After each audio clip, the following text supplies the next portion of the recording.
to the right. Give them a little space. Still a speed limit ride ahead of you, though, on 95 north from the I-10 split downtown up to the airport, only about 11 minutes. Same story, 95 south if you're leaving downtown, heading out towards the south side. The speed limit ride from I-10 down to the Beltway, right there on the south side, just after the Adams Mall, only about 13 minutes. With Jacksonville's most frequent traffic, I'm Jacob Pickering. Now the three big things you need to know. Jacksonville City Council suspends zoning codes for large restaurants and retail locations and approves a bill allowing restaurants to sell alcohol to go. 2. Despite action earlier this week, the city of St. Augustine has not yet canceled its July 4th fireworks. City leaders will make a final decision by the end of May. 1. Major League Baseball and the Players Union continue to try to reach an agreement to open the season. Money's the holdup, with players wanting prorated salaries while owners are offering a 50-50 revenue split. Now, Rush Limbaugh on 104.5 WOKV, Jacksonville's news and talk. Here's a bombshell. They lied. They knowingly lied. They set Trump up. They set Flynn up. They manufactured a phony case. Have we forgotten about the UK aspect of this? After everything we've learned, let's not forget what they were doing there. They were trying to entrap people like George Papadopoulos. They were setting up on informants like Stephen Halper. I mean, they had a multiple continent operation underway to try to plant operatives in the Trump campaign who would then collude with Russia. They were doing everything they could to create this crime, to make this, because Trump.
From the visionary director behind that movie where Amy Adams talks to tentacles.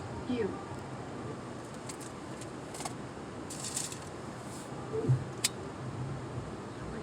Comes a critically acclaimed sequel that dares to ask provocative questions like, what is a soul? What is the nature of life? And, hey, where's everybody going? Hello, we got Gosling here. You guys like Gosling, right? Blade Runner 2049.